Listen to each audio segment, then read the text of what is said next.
AGF Malami forced us to convert $40 million recovered loot at 305 per dollar, Keystone Bank. Welcome to the news, and please subscribe to our channel.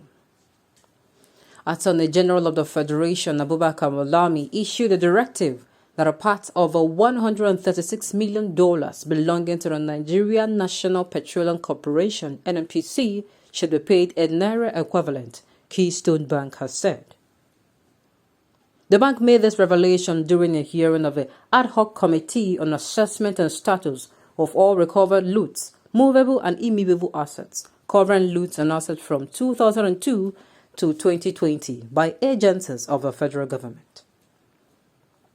Mr. Malami, who has established that a total of $136,676,600.51 was to be paid to NNPC, directed that $96 million be paid in dollars, while $40 million be paid in naira.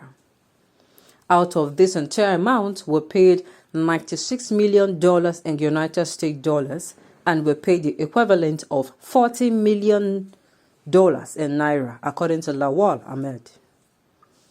Mr. Ahmed, who is the Executive Director of North and Republic Sector Directorate Keystone Bank, also said that Mr. Malami recommended the exchange rate at 305 naira to a dollar. That was the directive by the Attorney General at the rate of 305 to a dollar, Mr. Ahmed noted. Although it is unclear when the transactions were carried out.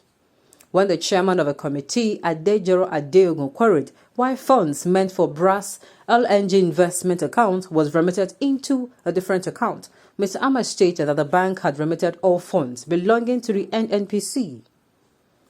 We were paying into the brass LNG's NNPC account in the TSA, and at the time, the Attorney General gave the directive.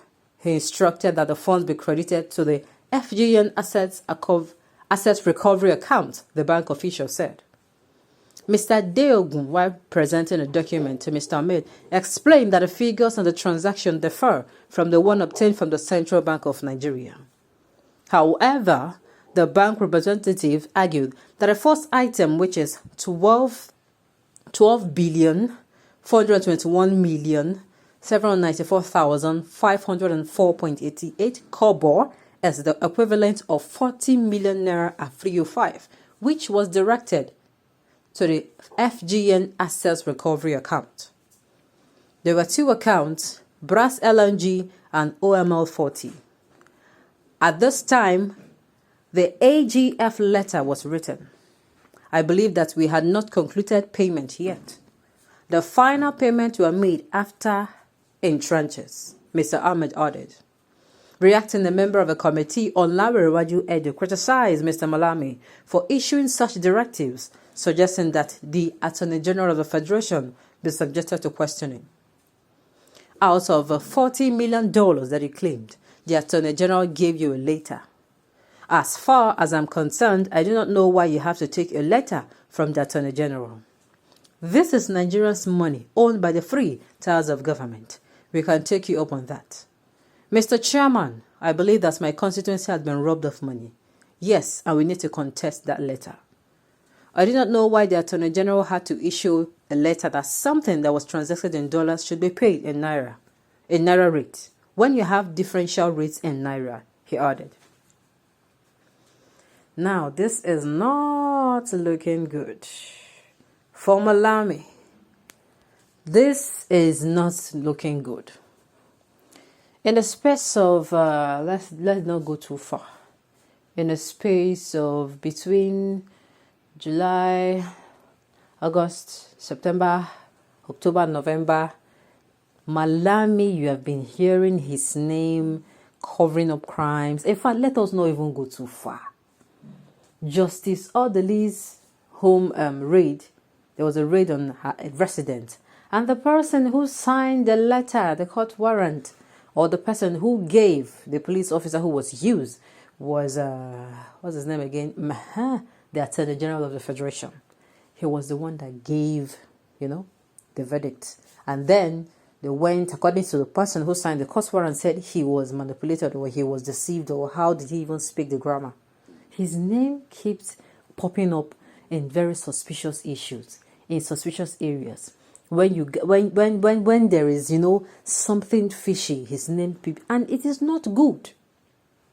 You see, permit me to say this is what happens when you pick someone to come and take on a responsibility without going through the right route, without picking someone who merited it, whom it is clear, this person is competent. You are an outsider who is coming, for the first time, and you come in and you say, no, this person is really, really good in this thing. He knows his onions. That is merit. Merit is not, I have my uncle, sister's nephew, granddaughter's niece's cousin. Then, please now, help me now. And she's my, I just want to help her. No, that is nepotism, that is favoritism. And this is what happens when these kind of things occur. When it occurs, such things start popping up. Yes, there are many people who will want to, they will want to do it, as in they want to do it and do it clear. How am I going to put it? Some people, it is their passion to do things and do it in a very integrity manner. They do not like their name being mentioned in where such names are. Such people, I believe they are in this country. And I so believe that during the appointment of, the three ties of government, those that will handle it, they are also available. But because of favoritism, they were not picked. You can see? His name is being mentioned in so many places.